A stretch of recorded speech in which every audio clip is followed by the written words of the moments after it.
Olá, eu sou Suzana Barelli, hoje é domingo, domingo de carnaval, domingo de folia, e eu trago para vocês um resumo do que foi notícia no mundo do vinho nessa semana que passou. Eu começo com uma notícia de hoje, é uma notícia, na verdade, há quem possa dizer que não é uma notícia de vinho, mas vamos lá. O chefe Eudes é um chefe que faz um trabalho muito interessante no litoral norte de São Paulo, principalmente com ingredientes locais.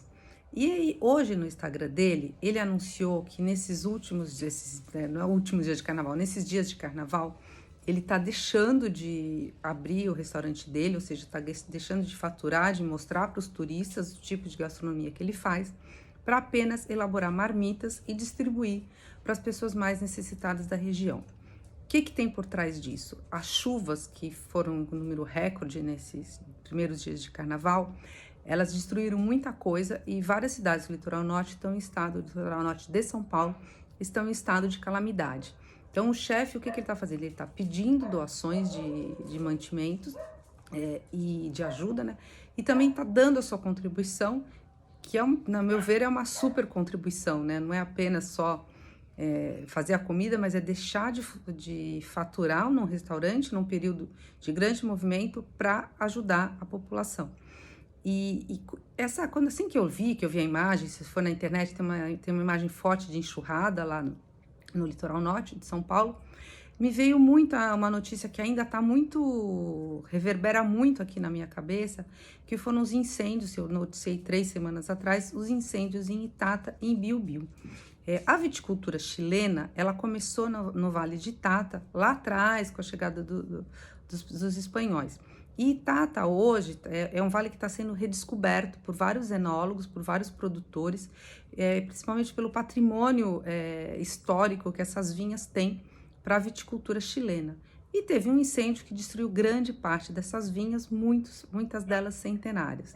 A gente está torcendo para que com a safra a vinha não tenha se queimado tanto, mas a gente sabe que foi um desastre.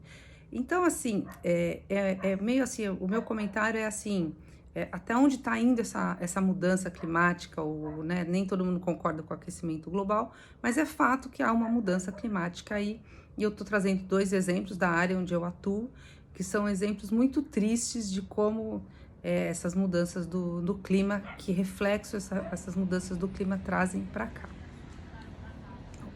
Indo para as notícias, vamos dizer assim, propriamente ditas de enologia, de viticultura, eu começo com o relatório da Ideal Consulting. A Ideal divulgou esse final de semana os dados de importação de janeiro, os primeiros dados de 2023. E a gente tem uma queda de 9,4% em relação a janeiro do ano passado. A queda já era esperada, eu já comentei aqui que as pessoas, né, os lojistas estão estocados, então assim, era uma queda esperada, mas mais do que essa queda, o que os dados da Ideal mostram é uma alta muito grande no preço médio do volume importado. A Ideal, ela sempre calcula o valor médio FOB por caixa, né, a caixa de vinho, a caixa padrão de 9 litros, ou seja, de 12 garrafas, 750 ml, e com esse aumento de 15%, nesse preço médio, chegou a 31,70 dólares essa caixa. O que isso mostra? Mostra um aumento de preço, está tendo um reajuste de várias vinícolas ao redor do mundo, né? Há inflação no mundo todo, não apenas no Brasil, então tem vinícolas reajustando as suas tabelas com uma frequência maior. Agora, mais do que esse reajuste de preço, mostra também que as importadoras brasileiras, elas estão trazendo para o Brasil os vinhos de maior valor agregado. E não é porque elas querem esse vinho exatamente, mas é porque, assim, os vinhos mais básicos, de entrada de gama, todos esses estão sofrendo muito uma retração de consumo. Então, tem uma retração de consumo, então os supermercados, as lojas estão mais estocadas e, portanto, os importadores trazem menos esses vinhos. Então, assim, a gente tem esse aumento do preço médio, que indica muito como está o mercado brasileiro nesse momento, ou como esteve em janeiro. Além disso, os dados da Ideal mostram, o Chile segue na de liderança, mas, por exemplo, o próprio Chile, ele tem uma queda de volume de 16,7% em relação a janeiro de 2022. E a média do preço FOB da caixa do Chile passou de 23 dólares para 27,7.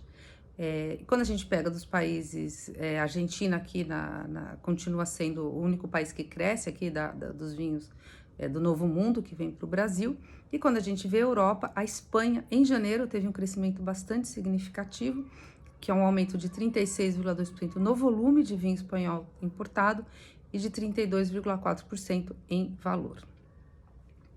A outra notícia que eu trago, que eu gostaria de comentar, é uma matéria que eu gostei muito de fazer, eu não levou a filosofia de ontem, é uma matéria que eu mostro, a semana passada eu comentei que teve a final do Campeonato Mundial do Sommelier, e nessa final, eu contei os 3 finalistas, uma prova que me chamou muito a atenção desse campeonato, que é o tema da minha reportagem, na verdade nem foi na final, foi na semifinal, os 17 semifinalistas, eles participaram de uma prova que era identificar 5 bebidas, e depois de identificar essas 5 bebidas, eles tinham que criar um menu vegetariano para harmonizar com essas bebidas. E eram bebidas ou sem álcool ou com pouco teor alcoólico e a maioria fermentada. Além de tudo, eram bebidas que nem todo mundo conhecia. Eu, por exemplo, não conheço todas elas. Era um kefir à base de água, um kombucha, um tepache, que é uma bebida mexicana, um café do Panamá e uma bebida japonesa que se chama amazake. Então, os semifinalistas não apenas tiveram que identificar essas bebidas, como criar um menu a partir dela.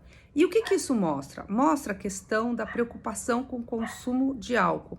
A gente vem, quando a gente pega pesquisas e quando analisa principalmente o mercado europeu, tem indicativos de, principalmente os jovens, a população que está chegando ao vinho agora, uma vontade de consumir bebidas, mas nem sempre bebidas alcoólicas. Não é que eles não consumam bebidas alcoólicas, eles consomem às vezes vinho, às vezes eles vão para uma bebida sem álcool.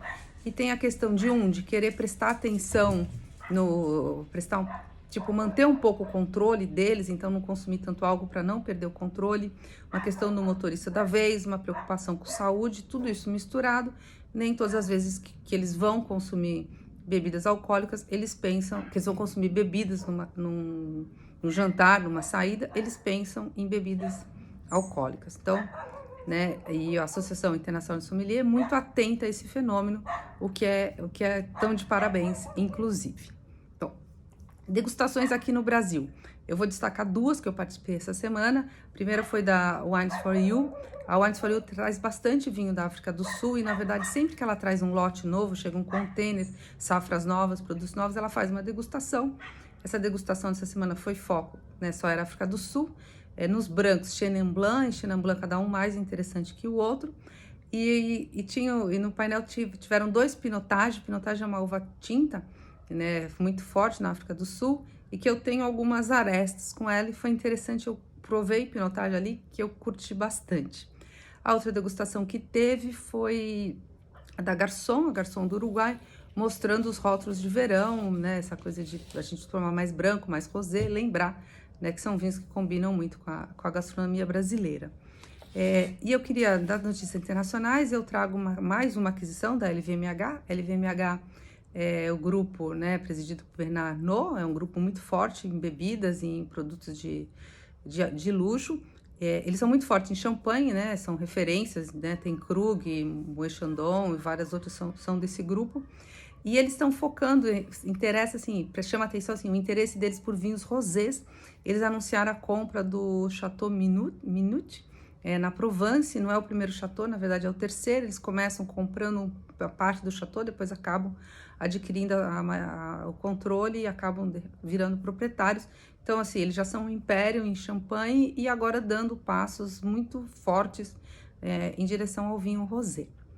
E para terminar, eu vou contar aqui, foi o último fato da semana, sexta-feira, eu fui almoçar na Vinheria Percussi, e a Vinheria Percussi é uma casa de comida italiana, é um restaurante italiano aqui de São Paulo, e que por essas coincidências da vida tem uma preocupação grande por vinho, e é um lugar que eu acabo frequentando muito. Eu comentei aqui quando eles estavam fechando o endereço tradicional na Cônego Eugênio Leite, eles abriram depois de 1 ano e pouco sem vinheria, eles inauguraram agora no novo endereço, também ali em Pinheiros, pertinho da Faria Lima. Mas é interessante, assim, ver um novo modelo do restaurante. Ele continua... Você entra no salão, você reconhece que é a vinheria tá diferente, mas tá com traços, com identidade que mostra bem que é a vinheria. O cardápio mais reduzido, mas coisas bem legais que a Silvia, que é a chefe, criou. E continua com o foco em vinho, principalmente em foco no vinho italiano, que é a grande expertise do Lamberto. É isso. Espero que vocês tenham gostado desse resumo. Um brinde e até a semana que vem.